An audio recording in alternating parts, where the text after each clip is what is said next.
یہ ماہ سیام میں سخت گرمی، زبان کانٹا بن گئی، حلق خشک ہو گیا اور ہم پانی نہیں پی رہے، ٹھنڈا پانی دستیاب ہے، کوئی دیکھ بھی نہیں رہا، وضو کرتے بھی احتیاط کرتے ہیں، میاں کیوں نہیں پانی کا 2 گھونٹ لے لیتے، ٹھنڈا پانی ہے، میٹھا پانی ہے۔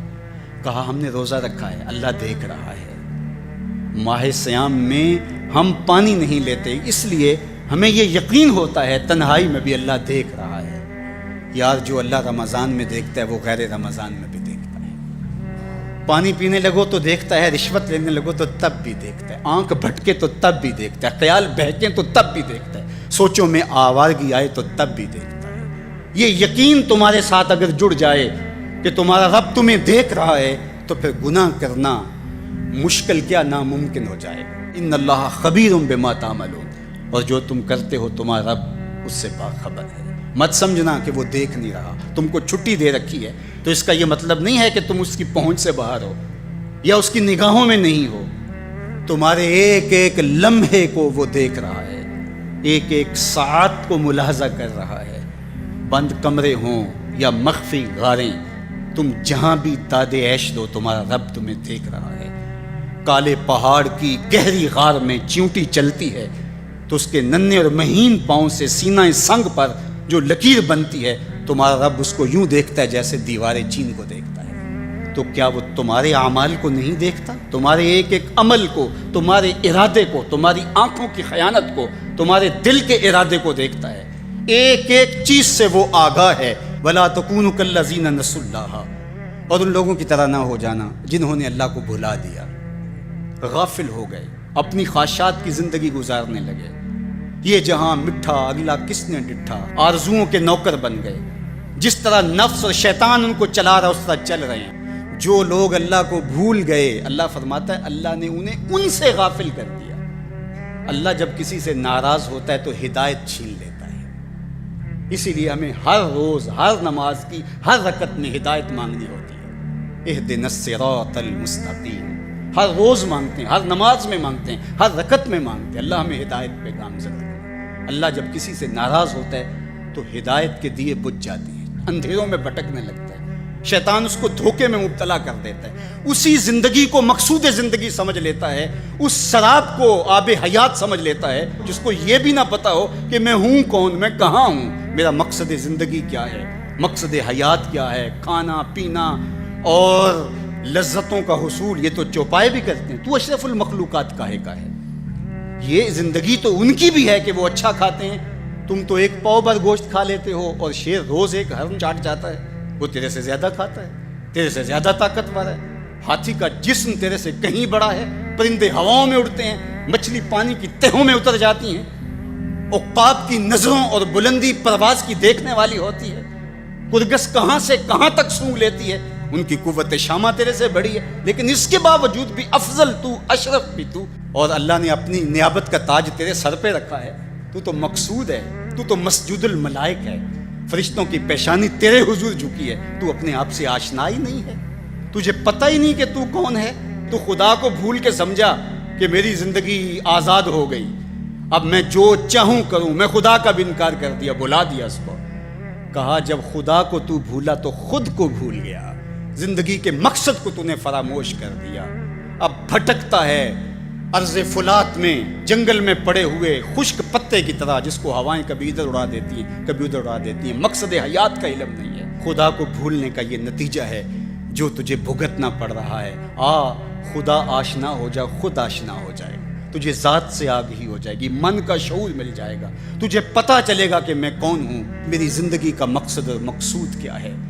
تو اگر تو ایسا نہیں کرے گا تو اللہ تجھے تیرے سے بے خبر کر، تیری ٹانگیں نہیں توڑ دی جائیں گی، تیرا رزق نہیں چھین لیا جائے گا، تیری آنکھوں سے روشنی نہیں اچکی جائے گی، تیرے کانوں کی سماعت نہیں کھینچ لی جائے گی، یہ سب کچھ ہوگا لیکن مقصد زندگی نہیں ہوگا۔ تو کہا اس قرآن سے جڑ جاؤ، اپنی زندگی کو مالک کے سپرد کر دو اور ایک ایک لمحہ مالک کی چوکھٹ پہ گزار دو۔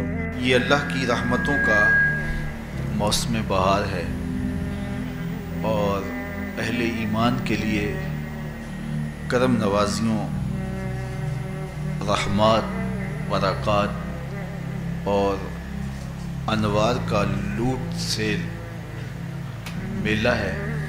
جس میں گناہگاروں کی بخشش و مغفرت کا ساماں ہوتا ہے، اور اللہ ماہ سیام کی ہر شب کو گناہگار جہنم کی آگ سے آزاد فرماتا ہے۔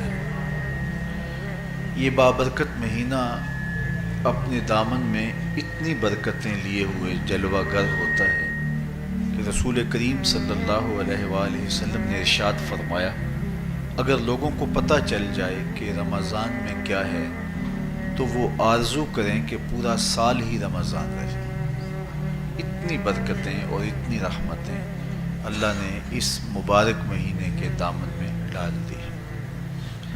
میں نے جو آپ کے سامنے آیت کریمہ تلاوت کی ہے، اس میں بھی اس مفہوم کو بیان فرمایا گیا کہ اے ایمان والو، تمہارے اوپر روزے فرض کیے گئے ہیں جس طرح تم سے پہلوں پہ فرض کیے گئے تھے۔ یا ایھا الذین آمنوا کتب علیکم الصیام کما کتب علی الذین من قبلکم۔ کیوں فرض کیے گئے؟ وجہ کیا ہے؟ لعلکم تتقون، تاکہ تم متقی بن جاؤ، تم پرہیزگار بن جاؤ۔ تو روزے کی فرضیت کا نتیجہ تقوی کا حاصل ہونا ہے، اتقاء کی دولت کا نصیب ہونا ہے۔ تو اس آیت کریمہ میں 3 چیزیں بیان کی گئی۔ سب سے پہلی، اے ایمان والو، تمہارے اوپر روزے فرض کیے گئے۔ پھر دوسری بات، جس طرح تمہارے سے پہلوں پہ فرض کیے گئے۔ اور تیسری بات، تاکہ تمہیں تقوی کا نور نصیب ہو، تمہیں اتقاء کی دولت نصیب ہو۔ تو ایک تو روزے کی فرضیت کا حکم دیا گیا، اور دوسرا یہ تسلی دی گئی کہ یہ بھوک اور پیاس کی شدت تمہیں ہی نہیں کاٹنا پڑے گی، تم سے قبل بھی لوگ یہ عبادت کرتے رہے ہیں، اور وہ اس مشکل عبادت سے تقوی کو حاصل کرتے رہے ہیں، اور تمہیں بھی ہم اس راستے سے تقوی نصیب کرنا چاہتے ہیں۔ علامہ حقی علیہ رحمہ نے لکھا ہے کہ ملک تحمورث ثالث، یہ حضرت آدم علیہ السلام کی اولاد سے تیسرا بادشاہ گزرا ہے۔ اس کے زمانے میں قحط پڑ گیا تھا، تو اس نے اپنی قوم کو یہ حکم دیا کہ ایک وقت کا کھانا آپ کھا لیں اور ایک وقت کا کھانا بچائیں، اور وہ قحط زدہ علاقوں میں بھیجیں۔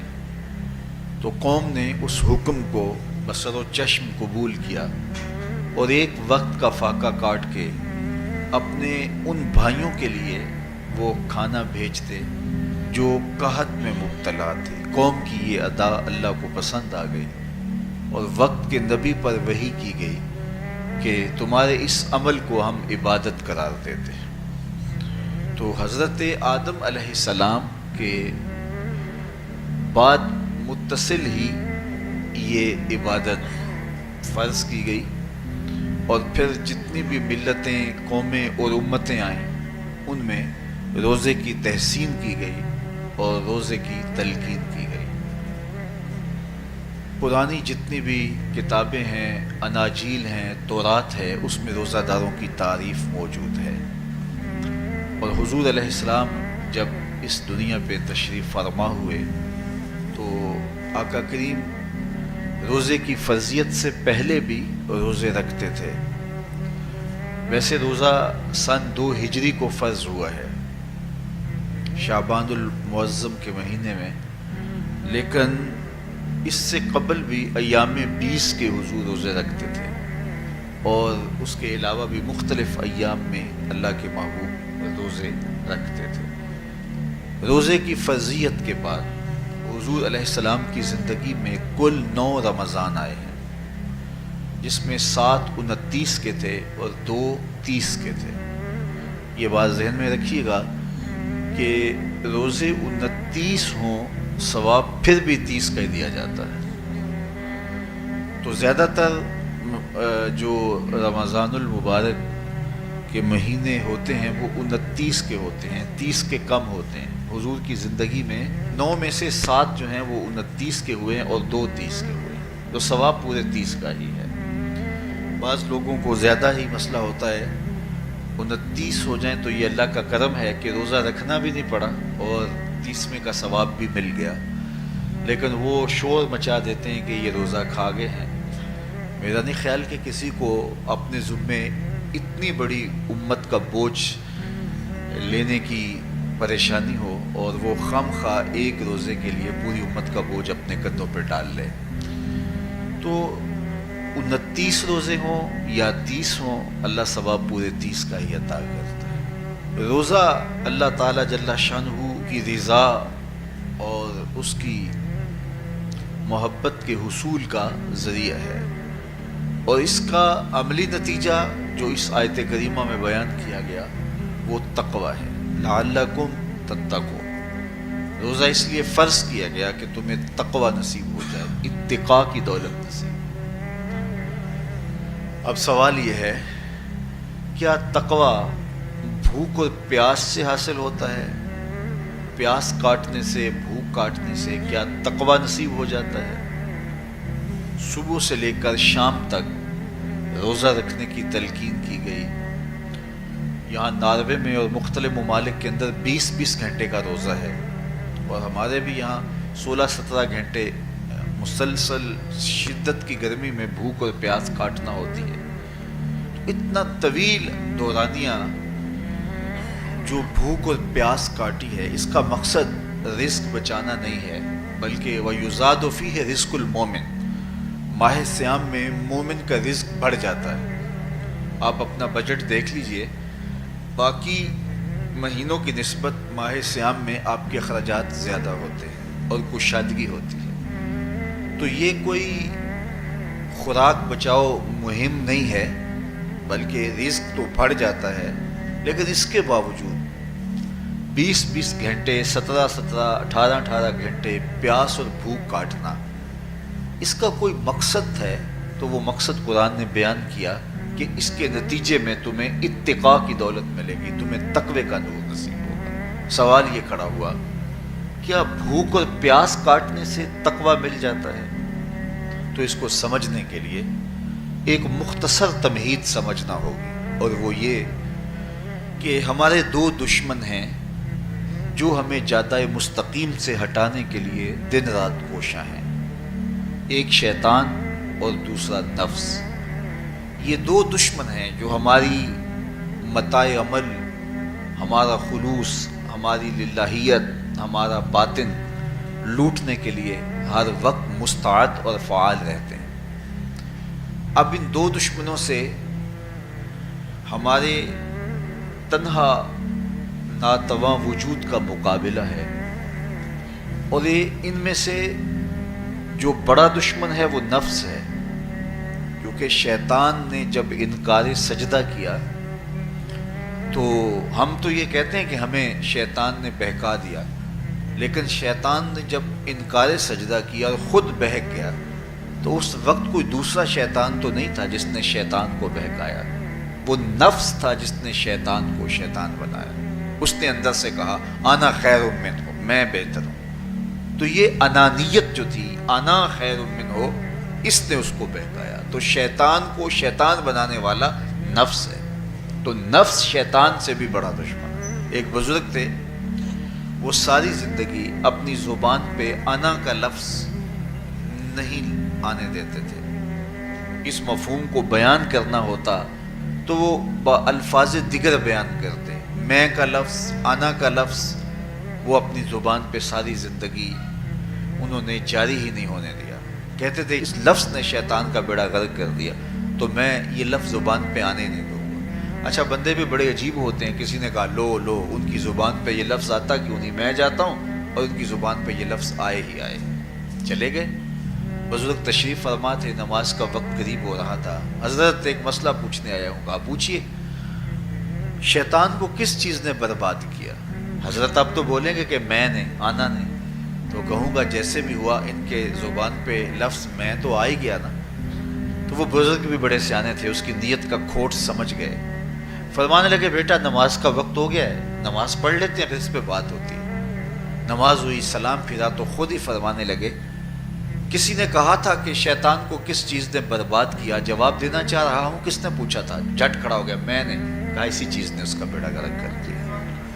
تو جو نفس تھا وہ شیطان کو شیطان بنانے والا ہے، تو ہمارے ساتھ نفس بھی لگا ہوا ہے، ہمارے پیچھے شیطان بھی لگا ہوا ہے۔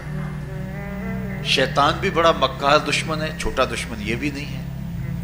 یہ ہماری متاع عزیز کو، متاع ایمان کو، متاع عمل کو، متاع خلوص کو لوٹنے کے لیے دن رات مستعد اور فعال رہتا ہے۔ اللہ کے محبوب نے فرمایا الشیطان جاسم علی قلب ابن آدم فاذا ذکر اللہ خانس واذا غفل وسوس۔ شیطان اولاد آدم کے دل پہ قبضہ جما کے بیٹھ جاتا ہے، جب یہ اللہ کا ذکر کرتا ہے تو بھاگ جاتا ہے، اور جب یہ اللہ کے ذکر سے غافل ہوتا ہے تو یہ وسوسہ اندازی کرتا ہے۔ تو شیطان اولاد آدم کے دل پہ قبضہ جماتا ہے، اسے پتہ ہے کہ دل قابو میں آ گیا تو پورا بدن قابو میں آ گیا، چونکہ میرے اعضائے بدنیاں میرے دل کے تابع ہیں۔ موسم اچھا ہے، رت سہانی ہے، صحن چمن میں پھول کھلے ہیں، لیکن میرا دل نہیں چاہ رہا تو ٹانگیں جنبش ہی نہیں کریں گی۔ مرغن غذائیں سامنے پڑی ہیں اور آپ کا تقاضا ہے کہ جناب لے لیجئے، لیکن میرا جی نہیں چاہے گا تو ہاتھ جنبش نہیں کریں گے۔ آسمان ستاروں اور کہکشاؤں سے بھرا ہوا ہے، جی نہیں چاہے گا تو نظر نہیں اٹھے گی۔ آپ سماعتیں بچھائے بیٹھے تھے، جی نہیں چاہے گا زبان نہیں بولے گی۔ تو پورے آزاد دل کے تابع ہیں، اور اگر دل شیطان کے تابع ہو گیا، اس کے ہتھے چڑھ گیا، تو پھر اعضاء وہی کریں گے جو شیطان چاہے گا۔ اور اگر یہ دل مالک کی محبت سے سرشار ہوگا تو پھر دل جو چاہے گا وہی اعضاء کریں گے۔ تو دل اللہ کی نافرمانی کی چاہت ہی پیدا نہیں ہونے دے گا، تو اعضاء بدنیاں کا رخ بھی اللہ کی رضا کے حصول کے لیے ہوگا۔ تو شیطان بھی قبضہ دل پہ جماتا ہے اور دل کو قابو میں کر کے حضرت انسان کا بیڑا غرق کرتا ہے۔ اللہ تعالیٰ کا کرم یہ ہوا اذا جاء رمضان سلسلۃ الشیاطین۔ اللہ کے محبوب علیہ السلام ارشاد فرماتے ہیں جب ماہ صیام آتا ہے تو شیاطین جکڑ دیے جاتے ہیں، جنت کے دروازے کھول دیے جاتے ہیں، جہنم کے دروازے بند کر دیے جاتے ہیں۔ اب ہمارے دو دشمن تھے، ایک نفس اور دوسرا شیطان۔ دونوں کے مقابلے میں ناتواں اور کمزور جان کو مقابلے میں آنا پڑتا تھا، لیکن جب ماہ صیام آیا، یہ ماہ انور آیا، تو ہمارے دو دشمنوں میں سے ایک دشمن باندھ دیا گیا۔ اب ہمارا مقابلہ صرف ایک دشمن سے رہ گیا۔ دیکھیے ماہ رمضان آتا ہے تو مسجدوں کے در کشادہ ہو جاتے ہیں، لوگوں کا رجحان دین کی طرف ہوتا ہے۔ جو 5 نمازیں بھی نہیں پڑھتے ہوتے ان کو تراویح میں بھی کھڑا ہوتا دیکھتے ہیں، اہتمام ہوتا ہے، نیکی کا، صدقہ و خیرات کا ماحول پیدا ہوتا ہے۔ ایسا کیوں ہے؟ کہ شیطان بن گیا، لیکن اس کے باوجود نظر بھٹک رہی ہے، خیالوں میں آوارگی ہے، اور رشوت کا بازار گرم ہے۔ کیوں؟ کہ ابھی نفس موجود ہے۔ تو نیکی کا جو ماحول پیدا ہوا یہ شیطان کے بن جانے کی وجہ سے، اور برائی کا ماحول اب بھی موجود ہے یہ نفس کے موجود ہونے کی وجہ سے۔ تو ہمارے دو دشمن ہیں جو ہمیں جادہ مستقیم سے ہٹاتے ہیں، ایک شیطان اور دوسرا نفس۔ اب جب ماہ صیام آیا تو شیطان باندھ دیا گیا، اب ہمارا مقابلہ صرف نفس سے ہے، اور یہ نفس شیطان سے بھی بڑا دشمن ہے۔ شیطان کو شیطان بنانے والا نفس ہے، اور وہ ہمارے ساتھ جڑا ہوا ہے۔ ماہ صیام میں شیطان تو بند گیا لیکن نفس نہیں بندھا۔ اب ہمیں اپنے نفس کو کمزور کر کے اور اپنی فتح حاصل کرنی ہے اور تقوی کی منزل کو پانا ہے۔ اب شیطان تو اللہ نے باندھ دیا، اب نفس کو کیسے باندھیں؟ تو آئیے نفس کی بندش کیسے ہوگی یہ کسی ایکسپرٹ سے پوچھیں گے کہ یہ کیسے اس کو باندھیں گے، اس کو کیسے قابو میں کریں گے۔ تو کسی ایسے شخص سے پوچھیں جو اس شعبے کا ماہر ہو۔ تو علامہ اقبال کے مرشد ملا جلال الدین رومی علیہ رحمہ کہتے ہیں آؤ تمہیں میں ایک معالج کا پتہ دیتا ہوں جو تمہیں اس بیماری کا علاج بتائے گا اور اس کی بندش کے طریقے بتائے گا۔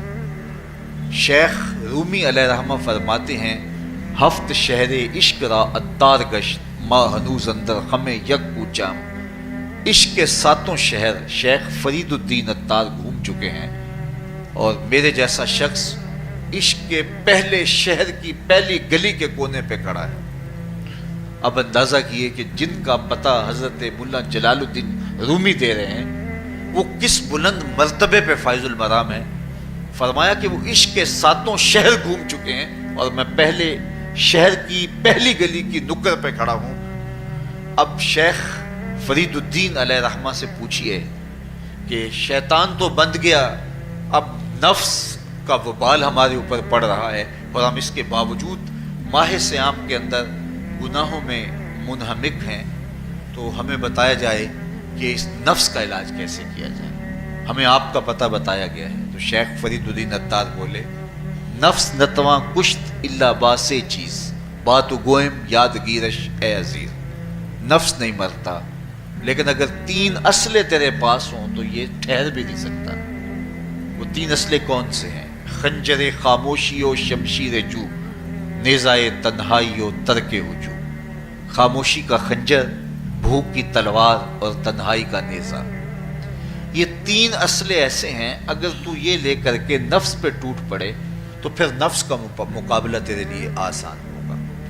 خنجر خاموشی، خاموشی کا خنجر، اللہ کے محبوب علیہ السلام نے فرمایا من صامت نجا، جو خاموش ہو گیا وہ نجات پا گیا، کیونکہ انسان کی زندگی کی زیادہ آفتیں اس کی زبان کی وجہ سے۔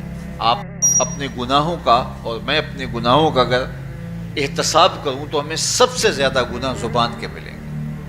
آنکھیں بھی گناہ کرتی ہیں، ہاتھ بھی گناہ کرتے ہیں، پاؤں بھی گناہ کرتے ہیں، لیکن سب سے زیادہ گناہ زبان کرتی ہے۔ جھوٹ بھی بولتی ہے، غیبت بھی کرتی ہے، شکوہ بھی کرتی ہے، گالی سب و شتم اور کیا کچھ زبان کے گناہ ہیں۔ اسی لیے اللہ کے محبوب نے فرمایا جو تمہارے 2 جبڑوں کے درمیان ہے یعنی زبان، اور 2 ٹانگوں کے درمیان ہے تمہاری پارسائی کی جگہ، تم ان 2 چیزوں کی مجھے ضمانت دے دو، میں محمد تمہیں جنت کی ضمانت دے دیتا ہوں۔ تو انسان کے سب سے زیادہ گناہ زبان کے ہیں اور اس کی پارسائی کی جگہ ہے۔ تو اس لیے میرے حضور نے فرمایا من صامت نجا، جو خاموش ہو گیا وہ نجات پا گیا۔ خنجر خاموشی، خاموشی کا خنجر نفس کشی کا ایک مؤثر ذریعہ ہے۔ اور دوسری بات بشمشیر جو، اور بھوک کی تلوار، تو بھوک سے نفس کا مقابلہ کیا جا سکتا ہے، بھوک کی تلوار سے نفس کا سر کاٹا جا سکتا ہے۔ اللہ کے محبوب کا فرمان سنیے، یا معاشر الشباب من استطاع منکم الباء فلیتزوج فإنہ اغض للبصر واحسن للفرج فمن لم یستطع فعلیہ بالصوم فإنہ لہ وجاء۔ اے جوانوں کے گروہ، تم میں سے اگر کوئی نکاح کرنے کی طاقت رکھتا ہے تو وہ دیر نہ کرے، فی الفور نکاح کر لے، یہ نظر کا اور پارسائی کا محافظ ہے۔ لیکن اگر تم میں سے کوئی نکاح کرنے کی فی الحال پوزیشن میں نہیں ہے تو وہ کثرت کے ساتھ روزے رکھے۔ روزے قاطع شہوات ہیں، تو بھوک سے نفس کو جو ہے وہ روکا جا سکتا ہے، اس کو لگام ڈالی جا سکتی ہے۔ تیسری بات نیزہ تنہائی، تنہائی کا نیزہ، تو فرمایا گیا کہ العافیت فی العزلہ، کہ تنہائی کے اندر ہی عافیت ہے۔ جب مجلسوں میں غیبت کی بدبو پھیلتی ہو اور چغلی کا ماحول معاشرے کا جزو لا ینفک بن جائے اور مجالس کے اندر نظروں کی پاکیزگی کا قائم رہنا مشکل ہو جائے اور انسان کی زندگی کے اندر گناہوں کا بہت بڑا سبب مجلسی زندگی ہو تو پھر اس سے تنہائی بہتر ہے۔ حضرت شاہ نقشبند بخاری فرماتے ہیں کہ فقیر کے لیے سب سے اچھی جگہ اللہ کا گھر مسجد ہے، یا کسی کامل صالح شخص کی صحبت ہے، اور یا پھر تنہائی ہے۔ چوتھی جگہ ہلاکت کے علاوہ اور کچھ نہیں ہے۔ ہمیں اپنے کاروبار میں، اپنے معاملات میں، اپنی ملازمتوں میں جانے کی تلقین کی گئی تو وہاں یہ تلقین کی گئی کہ دیر سے جاؤ جلدی واپس آ جاؤ، اور مسجد میں جاتے ہوئے تلقین کی گئی کہ جلدی جاؤ اور دیر سے واپس آؤ۔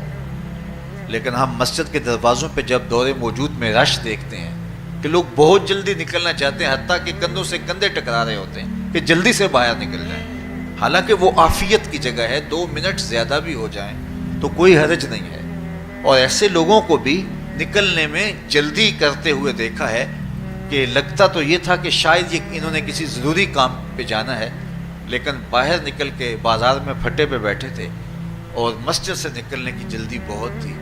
تو مسجد میں جلدی جاؤ اور دیر سے واپس آؤ، اور بازار میں دیر سے جاؤ اور جلدی واپس آؤ، لیکن ہمارے رویے اس کے برعکس ہو گئے۔ تو تنہائی میں عافیت ہے، خاموشی میں عافیت ہے، اور بھوک میں عافیت ہے، اور یہ ساری چیزیں روزے میں میسر ہیں۔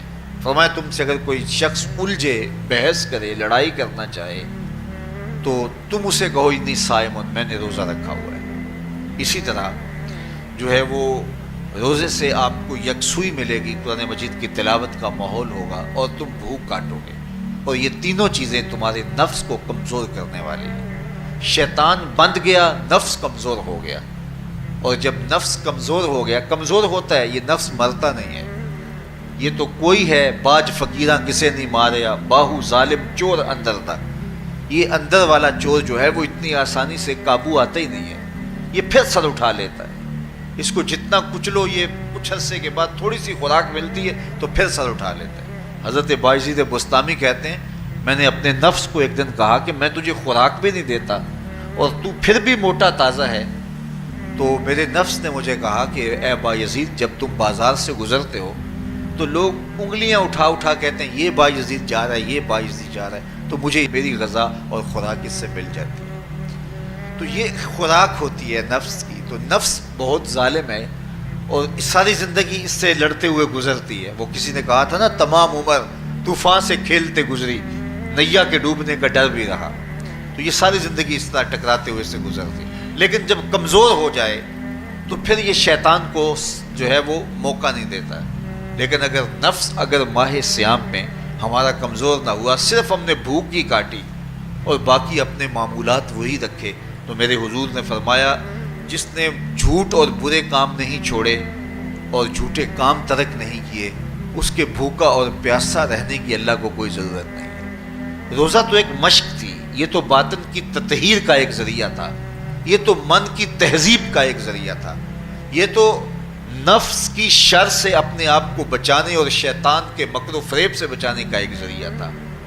دیکھیے شیطان بند جاتا ہے ماہ صیام میں، حدیث واضح ہے، لیکن نفس موجود رہتا ہے۔ اگر نفس کمزور ہو گیا تو شیطان چھٹ کے بھی کچھ نہیں کرے گا، کیونکہ شیطان باہر کا دشمن ہے، نفس اندر کا دشمن ہے۔ جب تک اندر والا دشمن ساتھ نہیں دیتا، باہر والا دشمن کچھ نہیں کر سکتا۔ ہمارے دیہاتوں میں چوری ہو جائے تو بوڑھے بزرگ سر جوڑ کے بیٹھ جاتے ہیں کہ چور کہاں سے آیا، کیسے آیا، تو ایک نقطے پہ سارے متفق ہوتے ہیں کہ اندر کا کوئی بھیتی ضرور موجود ہے۔ اگر اندر کا کوئی بھیتی موجود نہیں ہے تو چور باہر سے آ کے حملہ آور ہو ہی نہیں سکتا ہے۔ تو شیطان باہر کا چور ہے، نفس اندر کا بھیتی ہے، اور اگر یہ اندر والا باہر والے کا ساتھ نہ دے تو شیطان انسان پر حملہ آور ہو ہی نہیں سکتا۔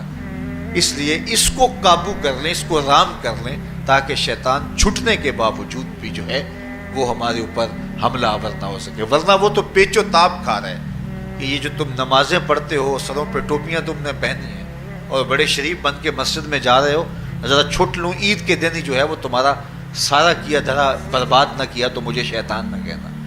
تو وہ سب کچھ برباد کر دیتا ہے اگر ہمارے نفس کی تہذیب نہیں ہوتی۔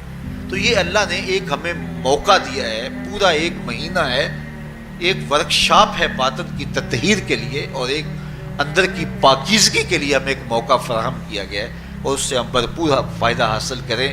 قرآن مجید کی کثرت کے ساتھ تلاوت، صلاۃ التراویح میں شمولیت اور خاموشی کا اختیار کرنا، اور جو ہے وہ اللہ کے ذکر فکر کی طرف متوجہ رہنا اور بھوک کاٹنا، اس کا عملی نتیجہ یہ ہوگا کہ اتقاء کی دولت نصیب ہو۔ دیکھیے ماہ صیام میں ہمیں ان کاموں سے بھی روک دیا گیا جو کہ کام جائز تھے، کھانا پینا اور جو ہے وہ اپنی منکوحہ سے جنسی تعلق، یہ تو وہ امور تھے کہ جو جائز تھے، مشروع تھے، لیکن اوقات روزہ میں ان جائز کاموں سے بھی ہمیں روک دیا گیا۔ اس فلسفے کو ہمیں سمجھنا ہوگا کہ جو کام شریعت میں جائز تھے، مشروع تھے، روزہ ان سے بھی رک جانے کا نام ہے، اور جو چیزیں شریعت میں جائز ہی نہیں ہیں، جھوٹ بولنا ہے، غیبت کرنا ہے، بد نگاہی ہے اور دیگر برے اعمال ہیں، تو یہ چیزیں تو روزہ نہ بھی ہو پھر بھی ناجائز ہیں. تو جو چیزیں جائز تھی روزے میں ان سے بھی منع کر دیا گیا، اور جو چیزیں ناجائز ہیں تو اگر کوئی شخص ان چیزوں سے نہیں رکتا تو پھر اس نے روزہ کیا رکھا. ایک بندہ بھوک کاٹتا ہے لیکن جھوٹ بولتا ہے، ایک بندہ پیاس کاٹتا ہے لیکن غیبت کرتا ہے، ایک بندہ صبح سے شام تک نہ کچھ کھاتا ہے نہ کچھ پیتا ہے لیکن رشوت لیتا ہے. پھر مجھے بتائیے اس نے روزہ کیا رکھا؟ روزہ تو ایک مشق تھی کہ جو چیزیں جائز تھی ان سے بھی منع کر دیا گیا، ان سے بھی روک دیا گیا، اور جو ناجائز تھی وہ تو پہلے ہی ناجائز تھی، روزے کے بغیر بھی ناجائز تھی. تو اس لیے روزہ ایک مشق ہے. ہمارے سامنے مرغن غذا موجود ہے، ہمارے پاس سامنے ٹھنڈا مشروب موجود ہے، اور ہمیں مشق کرنے کی تلقین کی گئی کہ تمہیں بھوک ہے، شدت کی پیاس ہے، لیکن صبر کر کے دکھاؤ تم نہیں لوگے، یہ تمہاری مشق ہے.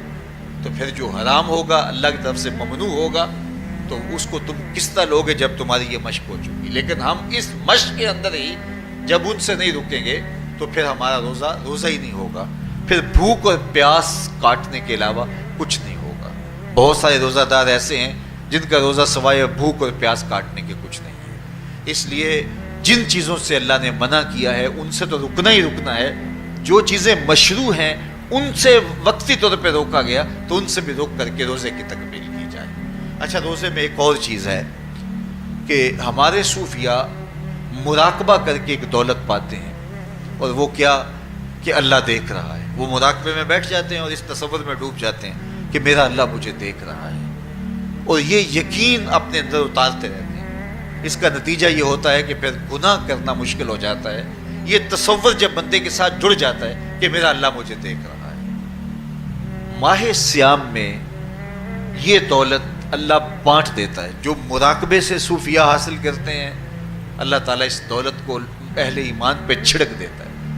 کڑکتی دھوپ، برستی گرمی، زبان کانٹا، ہونٹ خشک، ٹھنڈا پانی دستیاب، دروازہ مکفل، کوئی دیکھنے والا بھی نہیں ہے، لیکن بندہ ایک گھونٹ بھی نہیں پیتا، وضو کرتے بھی احتیاط کرتا ہے کوئی قطرہ حلق سے نیچے نہ اتر جائے، کیوں کہ میرا اللہ مجھے دیکھ رہا ہے.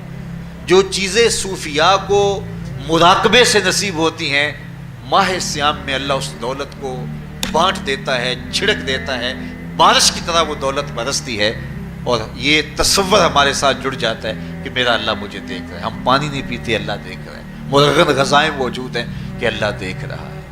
تو میں یہ پوچھتا ہوں کہ ہم کھانا نہیں کھاتے کہ اللہ دیکھ رہا ہے، ہم پانی نہیں پیتے کہ اللہ دیکھ رہا ہے، لیکن جب رشوت لے رہے ہوتے ہیں اللہ اس وقت نہیں دیکھتا؟ جب نظر بھٹک رہی ہوتی ہے اللہ اس وقت نہیں دیکھتا؟ جب خیال بہک رہا ہوتا ہے اللہ اس وقت نہیں دیکھتا؟ جب سوچوں میں آوارگی آتی ہے اللہ اس وقت نہیں دیکھتا؟ تو یہ صرف وہ کھانے اور پینے کو ہی دیکھ رہا ہے، باقی امور زندگی کو نہیں دیکھ رہا. اور وہ کیا صرف رمضان میں دیکھتا ہے، غیر رمضان میں نہیں دیکھتا؟ تو یہ جو نور اترا تھا ماہ سیام میں، اس کو اپنے اندر اگر جذب کر لیا جائے تو زندگی سنور جاتی ہے. جو مراقبوں سے حاصل ہوتا تھا ماہ سیام میں وہ میںہ کی طرح برسا، اور ہم اس کے اپنے اندر سمولیں، جذب کر لیں تو نتیجہ یہ ہوگا کہ ہماری زندگی نور نہ لا نور ہو جائے گی.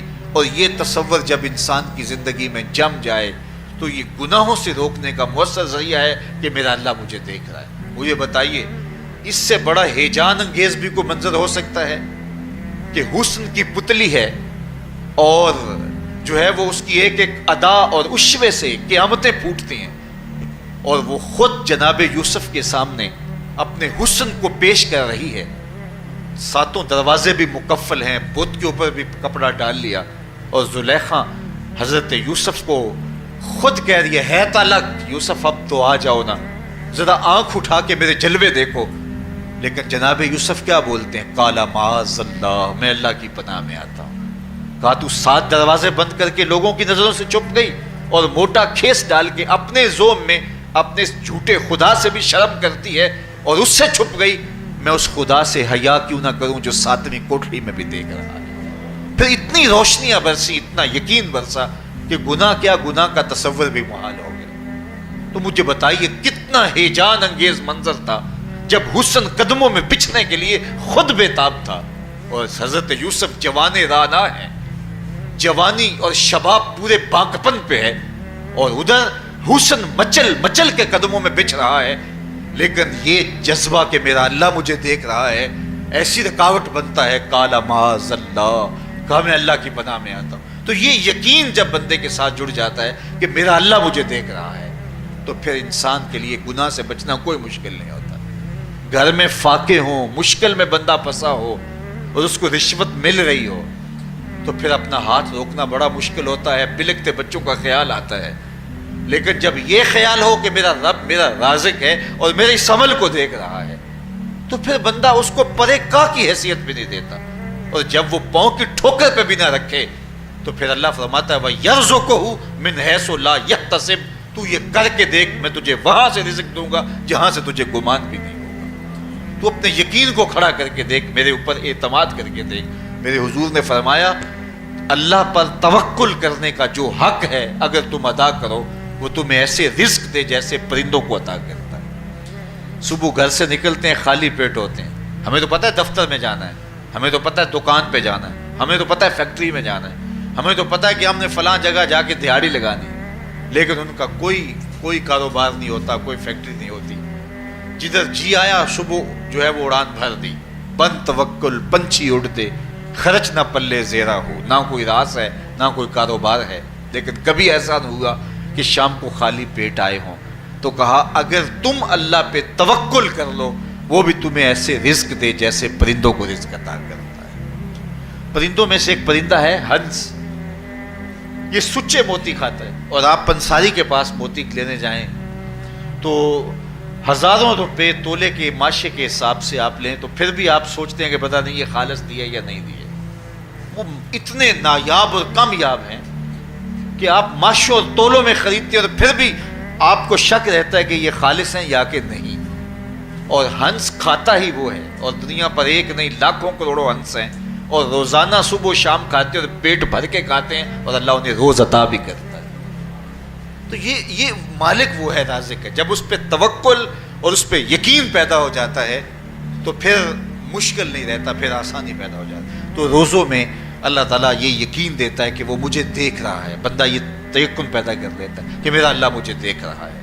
بعض کا چھوٹے بچے روزہ رکھ لیتے ہیں تو مائیں بے چین ہو جاتی ہیں، جب دوپہر کے وقت پھول جیسے بچے کملا جاتے ہیں تو مائیں انہیں بند کمرے میں کوئی کھانا یا کوئی ٹافی یا کوئی اور چیز یا چاکلیٹ دیتی ہیں کہ بیٹے یہ کھا لو، تو وہ بچے نہیں کھا رہے ہوتے، تو مائیں کہتے ہیں پتر کھا لو کوئی نہیں دیکھ رہا، تو وہ بچے بھی کہتے ہیں اللہ دیکھ رہا ہے۔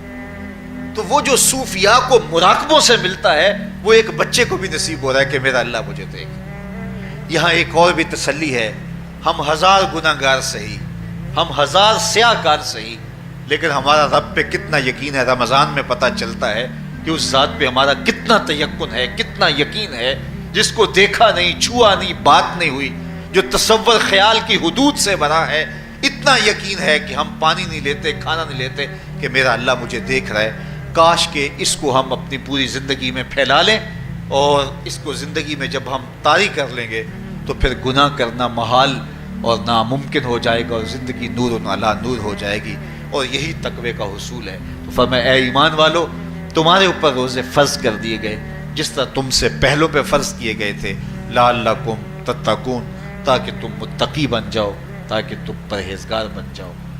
حضرت سلمان فارسی رضی اللہ تعالیٰ عنہ سے مروی ہے کہ جب شعبان کی 29 تاریخ ہوتی تو اللہ کے محبوب ہمیں خطبہ ارشاد فرماتے، اس میں رمضان المبارک کے فضائل بیان کرتے اور کہتے تمہارے پاس ایک شہر عظیم، عزت اور عظمت والا مہینہ آ رہا ہے، جس کا ہر دن باقی سال کے دنوں سے افضل ہے، جس کی ہر رات باقی سال کی راتوں سے افضل ہے، اور اس میں ایک رات ایسی ہے لیلۃ القدر جو 1000 مہینے سے بہتر۔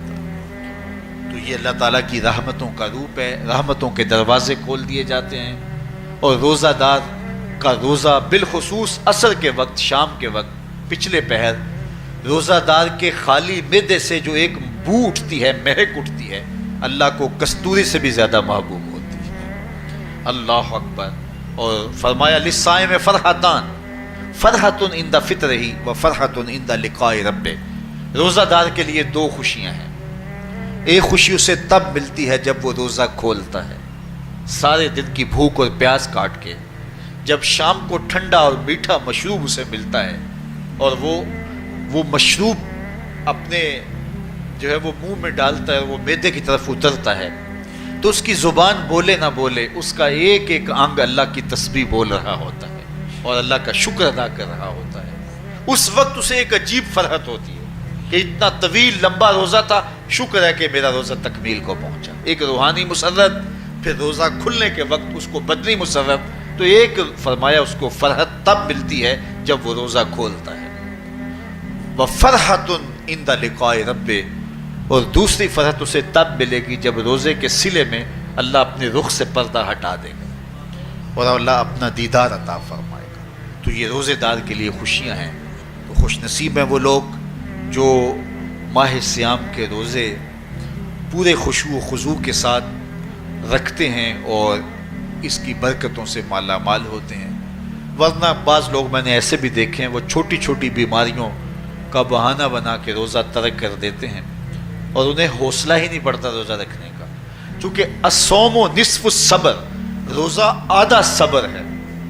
میں سمجھتا ہوں، میں شوگر کا مریض ہوں اور 4 سے 5 گھنٹے اگر مجھے کچھ کھانے کو نہ ملے تو میری طبیعت میں ایسا اضطراب اور بے چینی پیدا ہو جاتی ہے کہ میں گھر والوں سے الجھنے کی کیفیت میں بھی آ جاتا ہوں۔ لیکن ماہ سیام میں 20 گھنٹے بھی کاٹ لیتا ہوں، لیکن میری طبیعت پہ کوئی بوجھ اس لیے نہیں ہوتا کہ میں اللہ کی رضا کو اپنے ذہن کے ایک ایک گوشے میں رکھے ہوئے ہوتا ہوں۔ تو یہ آدھا صبر ہے، یہ صبر سکھاتا ہے۔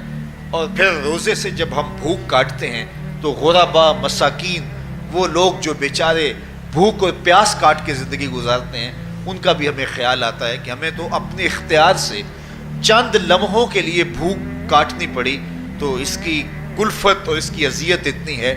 تو جو شخص مجبوری کی وجہ سے کاٹتے ہیں اور ان کے بلکتے بچے ان کے سامنے ہوتے ہیں تو پھر ان کا عالم کیا ہوگا۔ تو اس سے پھر صدقہ اور خیرات کا ماحول پیدا ہوتا ہے اور ہم غربا کو اپنے ساتھ خوشیوں میں شریک کرتے ہیں۔